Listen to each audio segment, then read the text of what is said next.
하나님의 뜻으로 말미암아라는 제목으로 하나님 말씀 선포하겠습니다. 여러분, 신앙의 가장 기본이 되는 믿음이 뭘까요? 우리를 성도들을 붙잡아주는 근간의 믿음, 나를 붙잡아주는 힘, 그게 뭘까요? 하나님께서 우리의 삶을 이끌어주고 있다라는 믿음입니다. 그러니까 내 삶을 하나님께서 이끌고 있다라는 걸 믿는 거예요. 지금 내가 이렇게 살아가고 있는 것, 내가 이렇게 진행되고 있는 모든 것들에 하나님께서 간섭하시고 섭리하시고 계시다라는 믿음, 믿습니까? 예. 사실은 인간의 교만이 어디서 시작하냐? 자기의 힘으로 뭔가 할 수 있다는 생각에서 발생하는 거예요. 자기의 힘으로. 그러다 이제 거대한 암초에 한번 자초되고 나면 그때 깨닫죠. 배가 한번 이렇게 뭐가 잘 나가는 것 같다가 암초에 한번 탁 부딪히고 나면 그때 깨달아요. 그때 어떻게 해요? 견인선 알죠? 견인선. 제가 그냥 말씀드린 적이 있는데, 견인선은 작잖아요. 견인선은 아주 작아요. 근데 큰 배를 견인선이 조그마한 게 앞에 딱 달아가지고 끌고 가죠. 그러니까 자기가 이렇게 그 조그마한 견인선에 한번 끌려가는 인생이 돼봐야 내가 별게 없구나.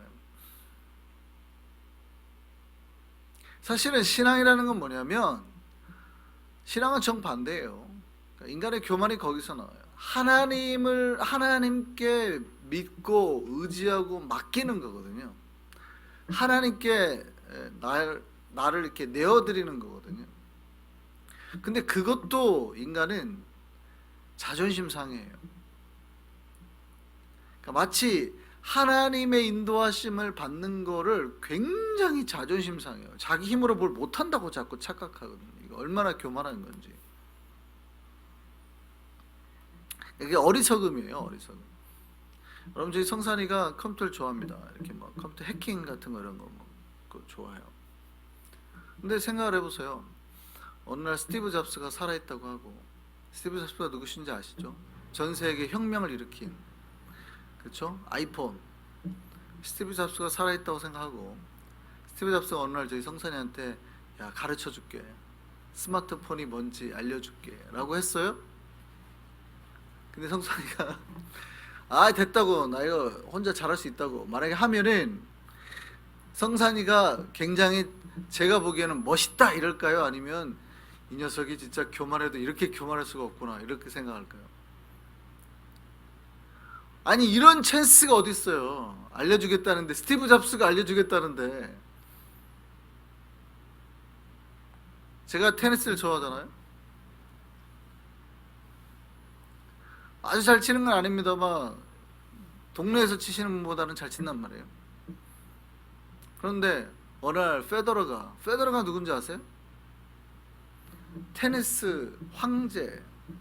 지금 이제 나이가 좀 있어서 점점 좀 떨어져도 아직도 세계 스포츠사 인기 랭킹 1위죠. 모든 스포츠를 다. 옛날에는 마이클 조던이었잖아요, 농구 선수. 지금은 페더러가 스포츠 인기 세계 1위입니다. 페더러가 와가지고 저한테 테니스를 알려주겠다고 그래요. 근데 제가 됐다고, 어디서 나한테 훈계질이냐고 이러면. 제가 멋있는 사람이죠. 그러면 감히 페더러의 교훈도 내가 그냥 그렇게 보일까요? 아니면 여러분 다 이렇게 할까요? 아휴, 얼마나 교만하면 페더러가 가르쳐 주겠다고 하는데도.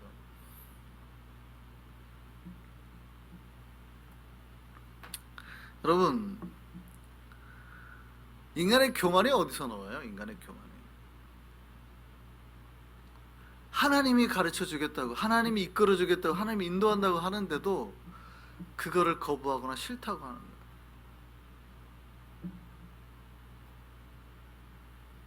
여러분, 큰 배도 조그만 견인선에 이끌어 가는 것을 당연하게 생각을 해야 되는데, 하물며 먼지 같은 인간이 하나님께서 인도해 주겠다 하는데도 자존심 상해하는 거예요. 여러분, 하나님께서 우리를 인도하여 주시는 것이 우리에게 은혜임을 기억하시기 바랍니다. 그게 은혜예요, 은혜. 여러분, 제가 페더러한테 지도를 받는다 생각해보세요. 이게 은혜죠. 공짜로 해준다는데. 이게 은혜죠, 은혜. 평생 감사해야 될 일 아니에요?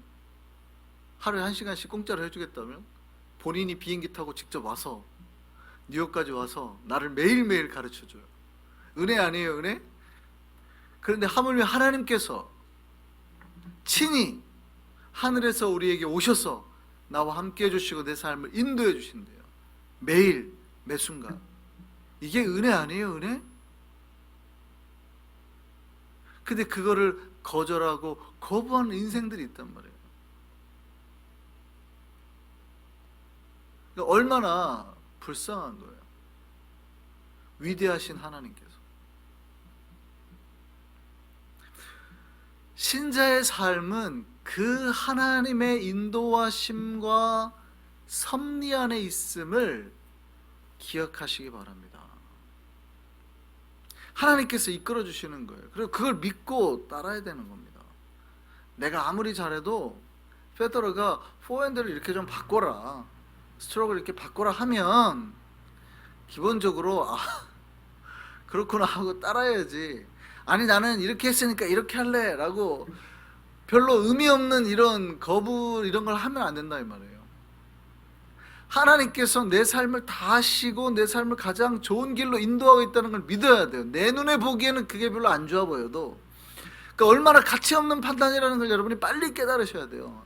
내가 얼마나 보잘것없는 존재구나. 내 판단이라는 것이 얼마나 보잘것없는 존재구나. 하나님 말씀 앞에 내 깨달음이 얼마나 약한 거구나. 빨리 깨달아야 돼요. 그게 신앙이에요, 신앙. 거룩하신 하나님 앞에서 내가 얼마나 약한 존재인 구나를 깨달아야 계속 우리는 주님 앞에 겸손해져요.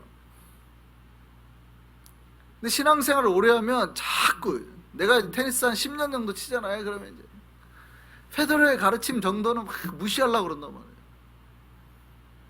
웃긴 거 아니에요, 웃긴 거?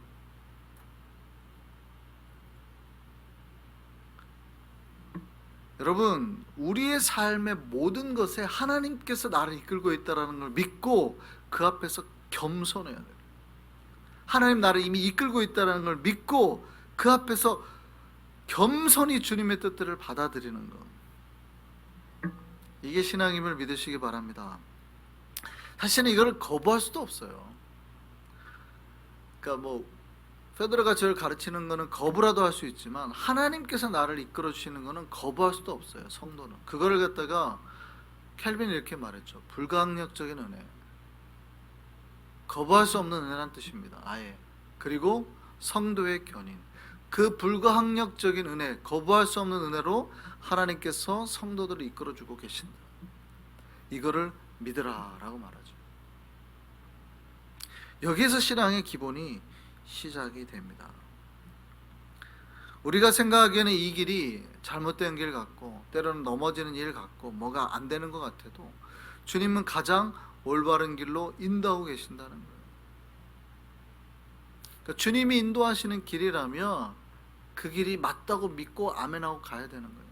그 가장 대표적인 게 뭐예요? 십자가의 길이죠. 복음입니다. 십자가의 길은 어떤 길입니까? 좁은 길이에요. 세상 사람들이 판단하기에는 그 길이 어떻게 보여요? 안 좋게 보인다고. 그래서 사람들이 잘 안 가려고 그래요. 그리고 뭐라고 그래요? 왜 저런 데로 가냐고. 저희가 지난주에 찬양했던 길이 있잖아요. 아니 곱디 고운 길이 있는데 왜 이렇게 힘들게 사냐고. 아니 곱디 고운 길이 있는데, 좋은 길이 있는데 왜 이렇게 힘들게 사냐고. 그 얘기는 무슨 얘기예요? 세상 사람들은 자기 눈에 보기에는 지금 자기네들이 가는 그 길이 훨씬 좋아 보인다고 판단하더라는 거죠. 근데 자꾸 그런 판단에 우리가 마음이 흔들려요, 안 흔들려요? 흔들린다. 나도 저렇게 살아야 되는데 흔들린다는 거예요. 크리스천들이 하나님이 아니 이 길이 훨씬 좋은 거야 라고 말을 해도 흔들린다는 거예요.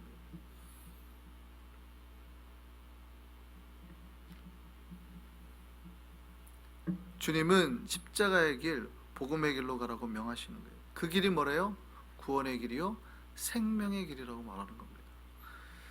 복음이 그겁니다. 우리가 죽었을 때 다시 살아남을 경험하게 되는 거거든요. 죽어야 되는 거예요. 죽어야 되는 거예요. 그럴 때 진짜 생명을 얻게 되는 거예요. 그러니까 우리가 주님 앞에 그 십자가의 길, 복음의 길, 죽음의 길, 낮아짐의 길을 가는 거는 우리가 잘못되는 게 아니라 우리가 가장 올바르고 좋은 길을 가고 있다는 거예요. 주님이 그 길을 통하여서 우리에게 구원도 생명도 부활도 영광의 나라도 허락하시는 거예요. 우리 눈에 해결됨이 보이지 않아도 우리가 주님께서 인도하시는 길로만 가고 있다면 우리는 반드시 잘되고 은혜와 복을 누리게 됨을 믿으셨으면 좋겠습니다. 오늘 본문 이 디모데서를 쓴 바울의 원래 이름이 뭡니까? 사울이죠. 사울. 원래 이름은 사울입니다. 그러니까 바울은 잘 못 나가는 자라는 뜻이에요. 작은 자라는 뜻이니까. 사울은요, 잘 나가는 자라는 뜻이죠. 큰 자라는 뜻이고. 그러니까 바울이 이제 예수를 만나고 이름을 바꾸게 되는 거예요. 한때는 굉장히 큰 자, 잘 나가는 자, 이제는 겸손한 자, 낮아진 자, 혹은 잘 못 나가는 자가 이름이 되는 거예요. 사울이었을 때 이 사람은 너무나 잘 나갔죠. 이 청년은요, 세상에서 아주 잘 나갔습니다. 진짜 잘 나갔습니다. 엘리트 중에 엘리트죠. 똑똑한 사람입니다. 최고로 빠른 출세의 길을 가고 있었어요. 근데 출세의 찬스가 오죠. 젊었을 때. 출세의 찬스가 뭡니까? 유대교를 지키는 건데 유대교를 안에서 예수라는 사람을 믿는 사람들이 생긴 거예요. 그럼 이 청년이 빠르게 출세하는 방법이 뭐예요? 이미 젊어서 사내들인 공의원이 됐는데 빠르게 출세하는 방법이 뭐예요? 예수 믿는 사람을 잡아다 죽이면 되는 거예요. 그러면 누구보다 눈에 띄니까 이런 기회가 나한테 왔네. 내가 이렇게 빨리 출세하는 기회가 왔네. 그래도 어떻게 할 수만 있으면 예수 믿는 사람들을 잡아다가 죽이는 거죠. 그냥 평범하게 유대 회원이 됐으면 출세하기가 쉽지 않은데 막 이렇게 뭔가 이렇게 변화의 시기예요. 변화의 시기. 역동의 시기예요. 그러니까 기회만 잘 잡으면 출세하기에는 이거보다 좋은 게 없어요. 그러니까 열심을 내서 예수 믿는 사람 다 잡아다 죽이는 거예요.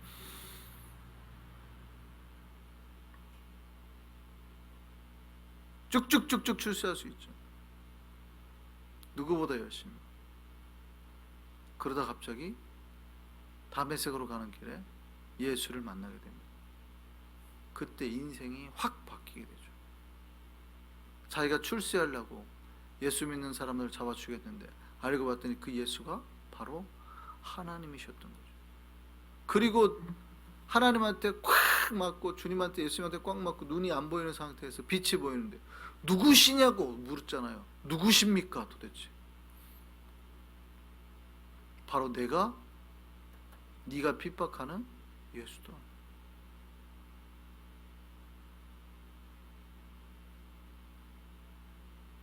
거기서 사울이 변화가 되죠. 거기서부터 사실은요, 세상의 모든 걸 잃게 됩니다. 정확하게는 스스로 버리죠. 돈도 명예도 지금까지 쌓았던 모든 걸 버립니다. 그리고 전도자로 삽니다. 대략 31살 때 그 일을 겪었다고 그래요. 바울이 약 62세에 순교를 했으니까 30년을 넘게 30년간 그때부터 뭘로 살아요? 네, 전도자로 사는 거예요. 바울의 고백처럼 두드러 맞고 죽을 고비를 겪고 배고프고 배 타고 가다가 배가 파선해서 막 바다 위에서 며칠씩 떠 있고 40에 하나 감한매를 몇 대 맞고 그 얘기는 거의 죽을 만큼 맞았다는 얘기예요.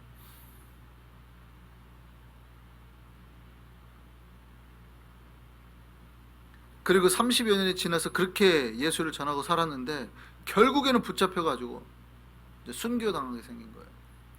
디모데후서는 뭡니까? 순교당하기 직전에 쓴 마지막 편지예요. 그러니까 이게 바울의 마지막 편지예요. 디모데후서. 자, 생각을 한번 해보시죠. 디모데후서 마지막에 보면 바울이 디모데에게 부탁합니다. 뭐하고 뭐 갖다 달라고 하냐면 겉옷 하나 하고 추우니까 겉옷 하나 하고 가죽책 하나를 갖다 달라고 그래요. 그러니까 사실은 젊어서 출세하면서 제일 잘 나가고 제일 가졌던 모든 거를 30년 만에, 30년이 아니라 그 전에 이미 다 없었지만 이제 30년이 지난 바울은 다 사라진 거죠. 아무것도 없죠. 그러니까 옷 하나 하고 책 하나 갖다 달라는 거예요. 물론 바울이 가진 게 없었는가에 대해서는 논의할 것이 좀 있습니다. 뭐 가죽옷이, 가죽책이 이렇게 싼 책은 아니니까. 그런데 그가 사내들인 공회로 남아서 누릴 풍성함에 비하면 비할 바가 못 되죠. 자, 그렇다면 지금 바울, 젊었을 때 30대 30살의 바울과 60살의 바울, 자, 어느 신세가 처량할까요?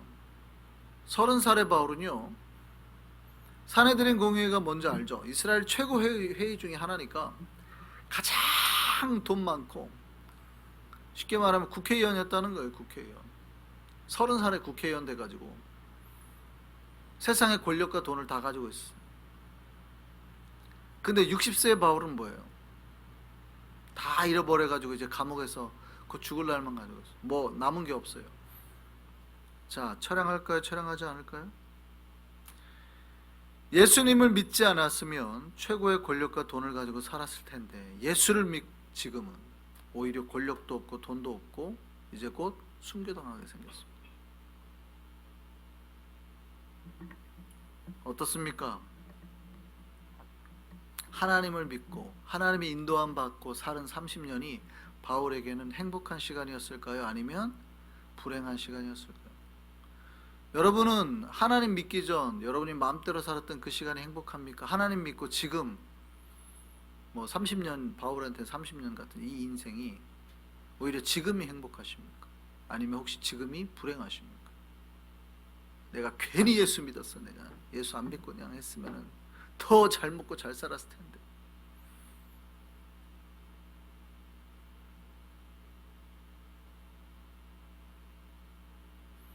아무것도 없더라도 주님을 만난 지금이 행복한 우리가 되기를 소망합니다.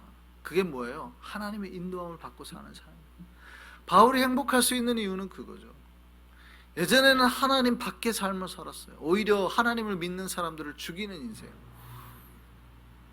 그런데 지금은 하나님 안에 있는 인생을 사는 거죠. 하나님의 인도함을 받는 인생. 어떻게 바울이 모든 걸 다 버리고 전도자로 30년 또 순교자의 이 순교의 길을 맞이할 수 있어요? 참 하나님이신 예수 그리스도를 만났기 때문입니다. 예수를 만나고 자기를 인도하신 주의 뜻을 발견했기 때문입니다. 내가 어떻게 살아야 될지를 깨달았기 때문이죠. 이게 은혜임을 믿으시기 바랍니다. 그 신자는 뭘로 사는 거예요? 은혜로 사는 거예요. 은혜로. 하나님의 은혜로 나를 불러주시고 인도해주시니 은혜로 사는 거예요. 내 힘이나 의지로 사는 게 아니라 나를 구원하신 주님의 부르심과 은혜, calling과 grace, 나를 향한 주님의 그 부르심과 나를 향한 나에게 베풀으시던 그 은혜로 사는 거예요. 그 amazing grace, 그걸 찬송하면서 사는 거예요. 여러분, 그래서 신자는 뭘로 산다고요? 은혜로 사는 거예요. 근데 은혜가 없으면 삶이 어떻게 해요? 고통스러운 거예요. 여러분, 바울에게 은혜가 없어 봐요. 고통스러울까요? 안 고통스러울까요? 고통스럽죠. 배고프고 감옥에 있고 두드러 맞고. 이게 은혜가 없이 한다고 생각해 보세요. 여러분 같으면 할 수 있어요? 못하죠. 차라리 사람 잡아다 죽여도 돈이나 권력을 누리고 좋은 옷 입고 이렇게 사는 게 좋지. 바울이 그렇게 고통스럽게 전도자로 사는 이유는 뭐예요? 딱 하나, 은혜예요. 은혜. 그러니까 은혜가 있으면 이 십자가의 길, 구원의 길, 복음의 길이 감사하단 말이에요. 내가 하나님 앞에 찬송하며 예배할 수 있는 이 길이 감사하단 말이에요. 근데 은혜가 사라지잖아요. 그럼 어떻게 해요? 이 길이 그렇게 고통스러울 수 없는, 그렇게 힘들 수 없는 거예요.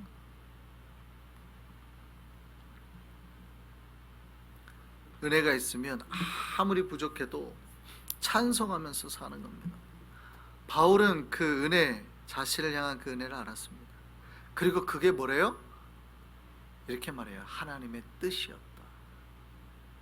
나를 이렇게 불러서 내 삶을 살고 내가 이렇게 살게 되는 게 다 하나님의 뜻이었다.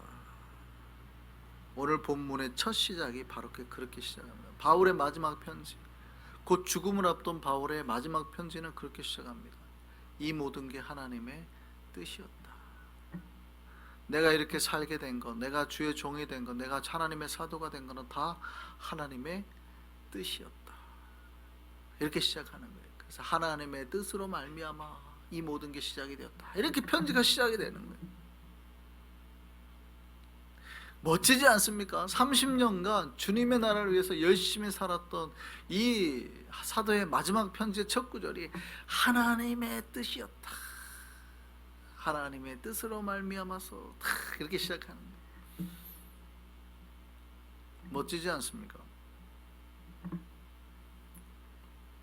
바울이 전도자가 된 것, 순교를 앞두고 있는 이 모든 것도 현재 자기 모든 삶의 이유가 바로 주님의 뜻이라는 거예요.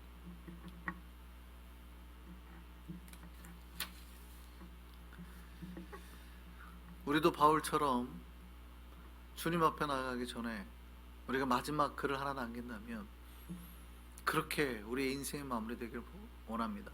이 모든 것이 하나님의 뜻이었다. 그렇게 남기고 주님 앞에 갈 수 있는 저와 여러분 되기를 바랍니다. 예.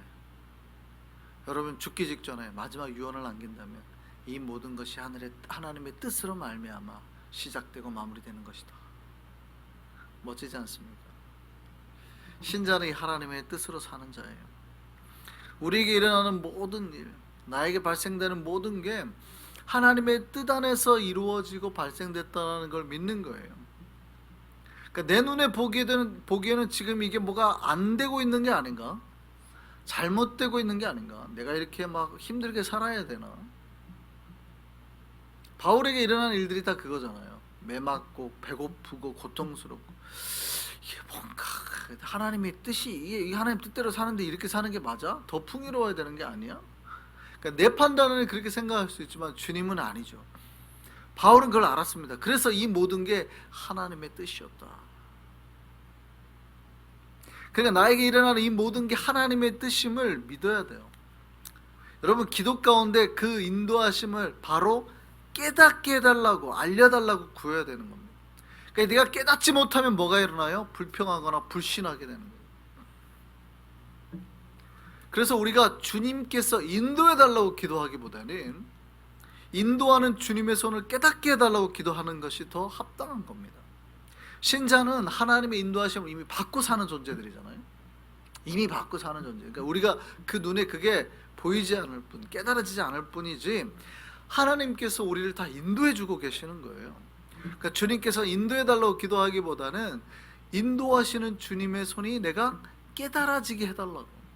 그러니까 깨달아지지 않으면 불평할. 바울이 전도자의 삶을 사는데 막 맞고 뭐 파선당하고 배고플 때 그게 깨달아지지 않으면 뭐라고 할 거예요? 진짜 내가 이거 제대로 사는 거 맞나? 이럴 수 있단 말이죠. 불평할 수 있단 말이에요. 근데 우리는 알죠. 그게 전도자의 삶이고 결국 바울의 삶을 통해서 놀라운 변화가 일어나겠구나. 우리는 거시적인 안목에서 알지만 그 안에 있는 사람이 힘들고 고통스러울 때는 그게 보여요, 안 보여요? 안 보이는 거거든요. 그러니까 깨달아지지 않으면, 그게 깨달아지면 감사하다. 역시 하나님께서 우리를 인도하고 계시구나 감사할 텐데 안 보여지면 그 안에 있는 사람은 어떻게 해요? 불평한단 말이죠. 그리고 내가 뭘 잘못하고 있나 보다 불신하게 된단 말이죠. 그래서 하나님의 그 불강력적인 은혜, 거스를 수 없는 은혜 가운데, 그 뜻 가운데 내가 머물고 있다는, 성도의 견인 가운데 내가 있다는 걸 어떻게 하라고요? 깨닫게 해달라고 기도하는 것이 더 합당하다. 여러분, 우리가 이곳에 있는 이유가 뭡니까? 우리가 뉴욕에 있는 이유가 뭡니까? 내가 뉴욕이 너무 좋아서 뉴욕 부르고서 온 거예요? 아니죠. 저 어떻게 여기 있는지도 모르고 우리가 있는 거 아니에요? 그 모든 게 하나님의 계획이고 섭리고 뜻이었다는 거예요. 우리가 생명을 유지하고 살아갈 수 있는 이유가 뭡니까?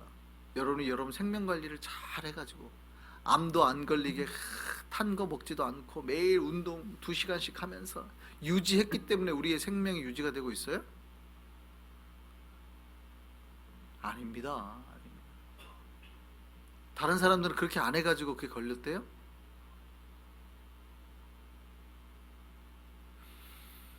우리에게 생명 주신 이유도 우리를 향한 뜻이 있기 때문이에요. 신자는 그 하나님의 뜻을 깨닫고 그 뜻에 부합하는 삶을 사는 거예요. 우리에게 복음 전하라고, 우리에게 하나님의 영광 나타내라고 생명 주시는 거 아닙니까? 그럼 우리는 주님의 영광 드러내고 복음 증거하고 하나님 나라를 위해서 살아야 되는 거예요. 우리에게 주어진 시간을 통해서, 물질을 통해서 주님의 나라와 영광과 그 뜻을 이루는 삶을 살아야 되는 거예요. 그거 살라고 우리에게 허락하신 거예요. 바울은 그걸 깨달았으니까 그 삶을 사는 거고, 그게 깨달아지지 않으면 우리는 불평하는 거고. 근데 계속 불평만 하다 보면 이제 하나님께서 뭐라고 그랬어요? 너에게 더 이상 생명이 필요 없겠네. 가져가시는 거 아니에요?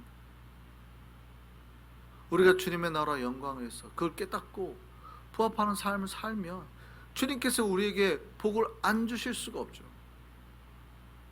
여러분이 주님 앞에 물질을 달라고 기도할 때 당당하게 기도해야 되는 이유는 뭐예요? 내가 이걸로 주님의 나라 영광을 쓰겠습니다. 내가 이거 들어온 것 중에 몇 프로를 주님의 나라에 바칠 것이며, 왜 결단을 못 하세요? 11조 내는 게 두려우니까 10에 2조를 내겠습니다 하나님. 그렇잖아요. 지금보다 5배 더 잘 되게 해주십시오. 10에 2조를 내겠습니다. 물론 이런 하나님과의 딜과 계약은 물론 좋은 건 아닙니다만, 하나님하고 자꾸 거래를 하려고 하는 건 좋은 건 아닙니다만, 그럼에도 불구하고 우리가 할 수 있죠. 하나님께 내 삶을 드리겠습니다. 그러니까 목표가 뭐냐는 거예요. 여러분의 물질의 목표가 뭐냐는 거예요. 주님의 나라 영광을 쓰겠다는 게 목표면 하나님이 왜 안 주시냐는 거예요. 하나님 이걸로 차도 좀 사야 되고요, 뭐 옷도 좀 해야 되고, 자꾸 목표가 나를 위해서거든. 나를 위해서. 하나님이 더 이상 물질을 부어주실 필요가 없죠. 목표가 명확해야 되는 거예요. 주님의 나라와 영광을 위해서. 우리는 그 하나님의 뜻을 이루는 삶을 살아야 하거든요. 우리 일려전대와 한성교회가 그 하나님의 뜻으로 말미암아 신앙의 목적과 삶의 의미를 깨닫고 순종 가운데 정말 거룩한 주님의 사역을 감당하고 순종해 나가는 주의 백성 되기를 소망합니다. 기도하겠습니다.